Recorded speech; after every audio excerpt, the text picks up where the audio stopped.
Hello, welcome back. Tonight I will talk about King Paimon, the book King Paimon, The Void and the Silent, The Lord of the Abyss.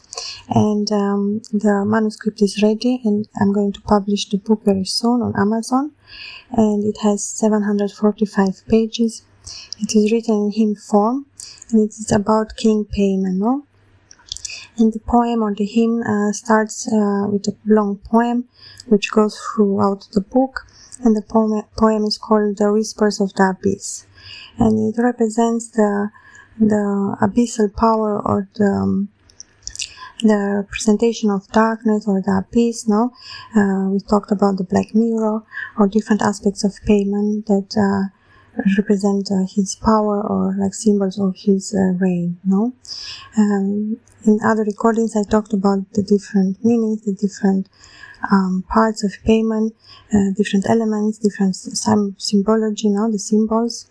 We talked quite a lot about it, and as I've said, the book is my masterpiece. It's the best that I have ever written. It's my favorite book, and will remain even if I plan to write more books in the future. It is really a masterpiece. And the poem starts very solemn, like in a dark chamber. Now you see like Paimon on his throne, and then he starts to talk. So he opens the poem, and it's almost like the abyss starts to talk. Now the moment that Paimon speaks, you hear the abyss, you hear his voice. No, that's what Paimon represents. He always comes with music. You can recognize Paimon through music. If you hear music and you have like a feeling you try to connect with him, know that it's him. So he comes through music. Sometimes you hear cymbals, like metal, no? But it's like some type of funny breeze. There is something like in the air. It's almost like Paimon can appear in this way, no? There are other symbols of him. It's the geometry. We had the cube, the black cube, and this chamber now of him. At the same time, he represents the endlessness, the void, the silence, the abyss. No, something we talked about, the meaning of the abyss in one of the recordings. So it's like a very philological or deep understanding of the abyss, of what Paimon represents, and he starts to talk, and you feel his power, you feel his dominion, you feel his control. No, it's almost like he is who he is who he says he is. No, there's this acknowledgement of him on his power, on his throne. That's why the poem starts in this way. And his first sentence is, "Don't walk away from me." There's like this need for him, he has a message, his need for you to listen to him. That's like what he asks first, at the same time, there is always like a connection which you have with Paimon, which can be like different. For me it was writing this book about him, so it's almost like I worked quite long, a few months on the thematic of Paimon, and I had some research too in the past about how old he is and what type of deity he is, and I recognize him by the symbol of the camel and the element of music, the element of the fire. He represents the King West. There's always almost like a parallel, you have like the fire, the red represents the passion, the love, we had the color red, we spoke not a long time ago in other recording. He appears with these colors as well. And you hear music, and it's almost like you hear his voice, and in the book it goes the poem further on, and then it changes through different stories from that time. There's almost like a recollection of the past, of different stories told by other people about Paimon. There's almost like his glory, he's given to say he is who he says he is. This is like the simple meaning, if one wants to say, but there's always like a simple and a complicated meaning of the story, of course. Finally, it is it's almost like a call, to this part which Paimon represents, and then the element of the mirror came very much so, the mirror magic, or the black mirror that represents Paimon as well. And we talked a lot, in other recordings about the ascent, the dunes, the mirror, the connection between these elements, and the geometrical part, no, it's almost like, say, Paimon does talk or shows works for symbols. Sometimes you feel his presence, but he's not there. No, there's this element of magic, of Paimon being a magician, almost like a magician of time, or a magician of knowledge, no, that he carries, that he represents. And he is King Paimon, no? That's like the beautiful part of the poem. It goes through this story. Yes, he is truly King Paimon. King Paimon exists. King Paimon is who he says he is, no? This is beautiful celebration and recognition towards the book, no? It is a book about Paimon. It's about a book about him. And then we see him through different journeys that he undertakes, and the story in the market with the girl, and then the travel through the desert, the wedding in the desert, and then almost like the connection they both know. They become married, man and wife, and they travel together. Now there's always the camel through the desert with Paimon and his future bride, and then later bride. It is a very long book, so there's of course many elements to the book, beside me trying to explain a little the story behind. It is a grimoire. It means that it has magical power, or speaks about magic. No, that's like the meaning of a grimoire. It's not necessarily dark, it has this a little like, grimoire. It is not dark. It's actually a very romantic book. But it does, of course, touch that subject. No, it is a more dark novel, or a dark, because because it is our subject. We are dealing with the subject of Paimon, which represents, the blackness. He even represents himself as the clay, the black clay, the obsidian, the hidden one, the one that cannot be touched. You can only hear him from a distance. At the same time, through the story, the connection with the girl, and we see him in the throne. There's this closeness that we get to Paimon through her, through her song, through her silence, through her melody. It's almost like she communicated with Paimon through time. There's almost a point where they meet, and then they talk, and then they go on this journey together. So there is this point where the story gets different turn. In the first part is more Paimon talking, which is of course it starts like it should always be the best part, but of course I try to keep the story on the same level throughout the book. And the text is very nice arranged in this hymn form, so it's a very nice way to read, quite fast. It goes through. And there's no need of repetition. You can go and go and go, And there's very nice to have so many pages that one can enjoy or rely on. As I say, the story does change through the poem. It is not the same poem or the same words. There is a story, that I have written, but in poem form. But it is a story, It is. I could have chosen to write it in normal prosa or normal sentences, but I prefer to write it in hymn as honor to King Paimon. This is like almost the way he talks. There is this type of syntax of intonation and the length of a sentence. But it's like a continuation, a flow of him talking, of him giving this knowledge. And then we talked about the beautiful elements of the animals. There's always animals connected to Paimon as well, And almost like the animals react to King Paimon when he crosses through deserts or where he goes, There's always somehow recognition because he is king. One can see that he is king. He's on a camel, he is king. That's who he is. So the people are able to see that.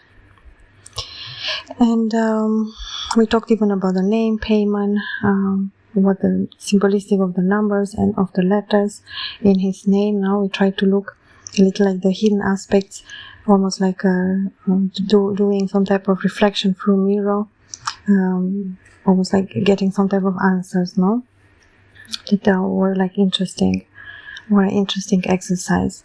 there's always like some type of experimentation with Paimon. There's always, at the same time, he's very strict. He was very strict the way I should write the words in the text. There was, I said, of course, I don't want to have any mistakes, so the story, there's like no gap. The story goes really beautifully, and you are being able to be carried in that intonation of the poem. And that's why the hymn is so important. It was quite a lot of work to arrange the hymn and to decide where the sentence stops and where it starts. And, I had to go through this text many times to get the final shape that is uniform, and it goes through the book in an easy way to be read, no? So I put a lot of work in the form of the poem, at the same time, of course, of the meaning, the story, the words,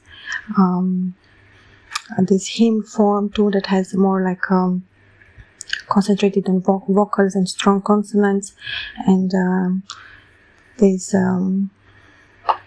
almost like a nice tempo to it. It has some music towards it. There's a tempo, no, that goes almost like there's always the numbers that come with Paimon, 2 to 4, 2 to 8, the repetitions that you have, no. This is all part of King Paimon. The way he teaches, the way he shows you the way he guides you, no. When you're looking for answers, it's like King Paimon, he's able to hear you and he's able to give you the answer. He's going to make you look exactly where you have to look, or show you exactly what you need to hear, exactly what you need to hear.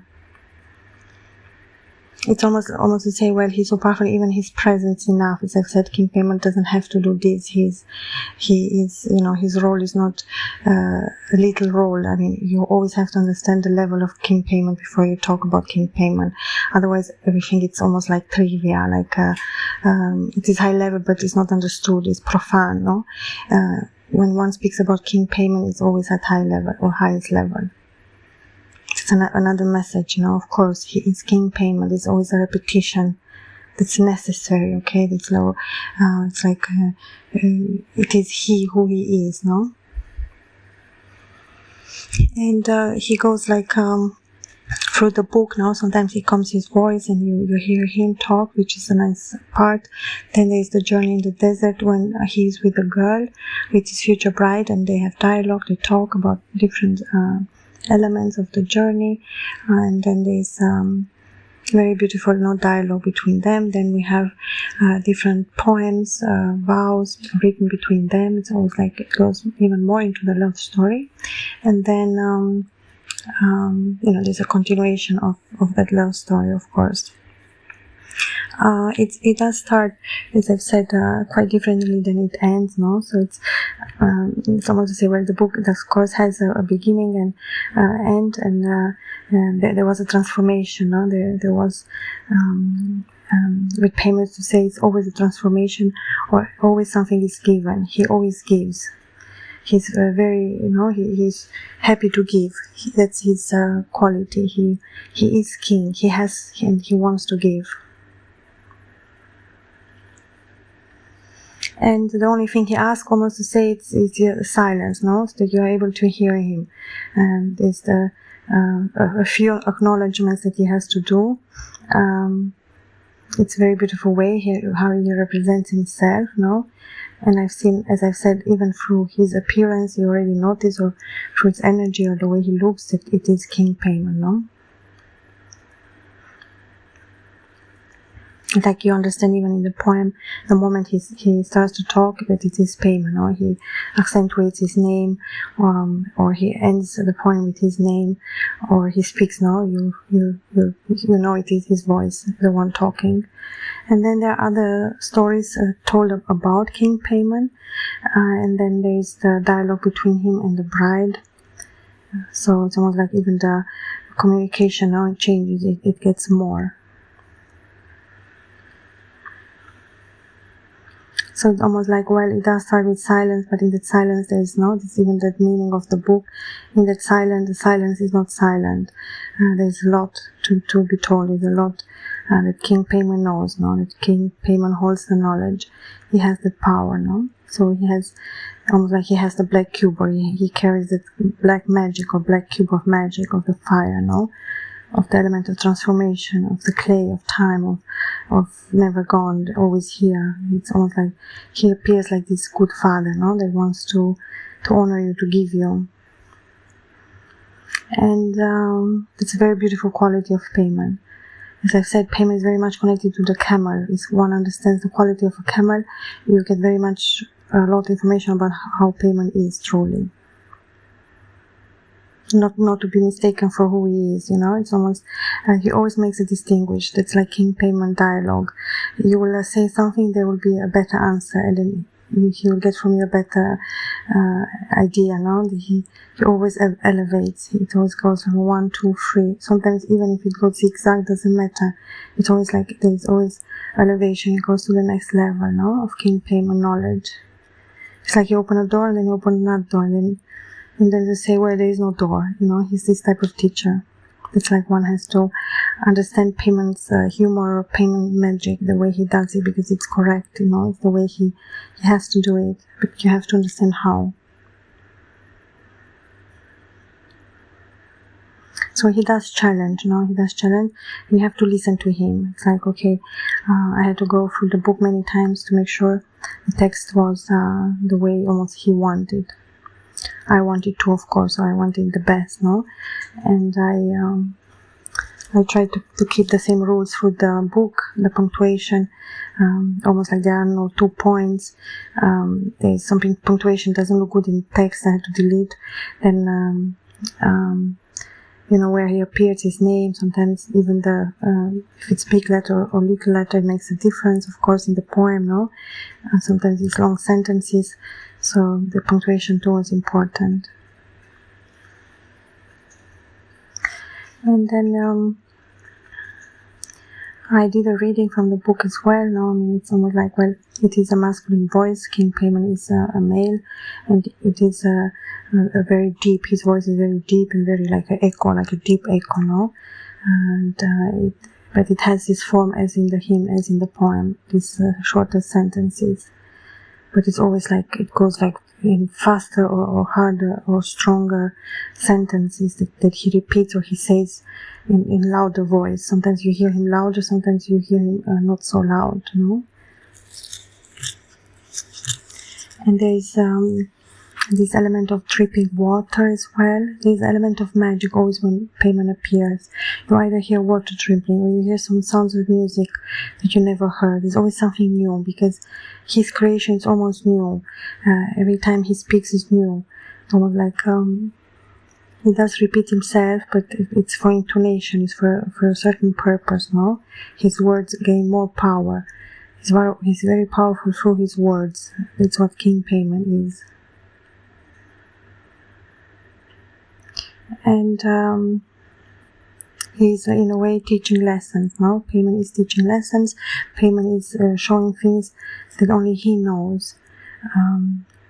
There is a secret knowledge to Paimon. There is this element of secrecy, or something that only Paimon is able to know and see. And then, you know, it's almost like he asks you which key, 1, 2, 3, and then in the end he tells you where there was no key. There was no door. The door was open, no? Or maybe it was outside, like the meeting between them. Him and the girl in the market was outside. So it's like the scenery changes, no? From the throne of him, no? In this dark room that I saw him on his throne. To outside meeting the girl, and then travel through the desert, and then almost like to return to his kingdom now with his bride. In the end, it's almost like this is the end of the book. No, it's like they do get married, and then they go back into the void, or into that part where Paimon is king and he has his kingdom. And it's beautiful, not to see the element of travel, of journey, of growth. It's like it has such a beautiful element of sweetness, of love, very beautiful elements. There's always beauty accumulated with Paimon. If you want to see Paimon, know that he's beautiful. If you want to know if Paimon is there, ask him and you listen, and he will tell you. No, he's as I've said, like a great father or grandfather. He has this knowledge, this will to help. And there are different ways. Like I said, he works sometimes through numbers, through images, through colors, through symbols, through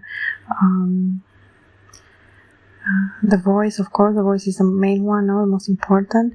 But he does show you things too. Like he does magic in front of you. No, he does. You have this element of the ball of fire. He has the keys, no, there if he needs. It's almost like he has everything, but he doesn't need, because he is that power, no? There's always a 1, 2, 3 step with Paimon. There's always a circle that has to be closed, and then another idea can start. It has to do with this element of the darkness, of the growth. You have to be patient. There's a depth to it. There's like a colossal power, no? There's this, the abyss, what it means, no? And the power, no? That Paimon does carry.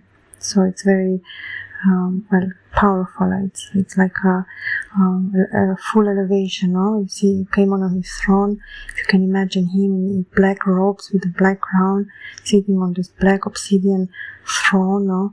And then you have the black mirrors around him in the cube, and then the element of water everywhere on these black black mirrors. And then you see like a black snake, no? This element of water, of old, of ancient. And there he has his keys, his books, the things he carries, and of course the crown. And then here you see him talking. And that door doesn't have a key, doesn't have a door. It's like open, it's welcome, you are welcome, no? Paimon is king. Of course he will welcome. That's like even the story with the girl wants, it means, no? Beside the beautiful love they carry for each other, it means this aspect that, yes, Paimon does hear the call, yes, Paimon does help. Yes, of course Paimon will help. Of course Paimon, he is king. That's what he represents. In the story with the girl, of course he's going to listen, and he's going to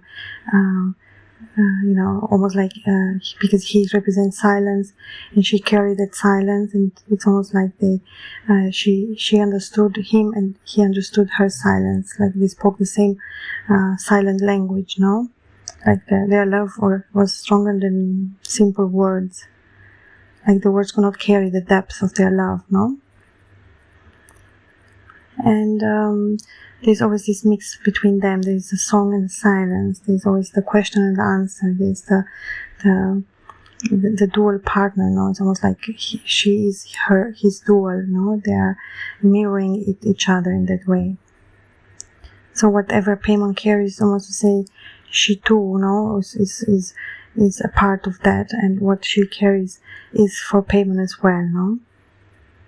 Almost to say, well, she was almost like waiting to meet their Paimon, and that was like her wish or her will or her destiny, no, to take this travel. And there, the element of the camel is very important. He appears really on a big dromedare in his kingship. That's why he appears, as I've said. And he's like a young man. He's like a very handsome man. Paimon is very beautiful. And then you see him now getting down from the camel.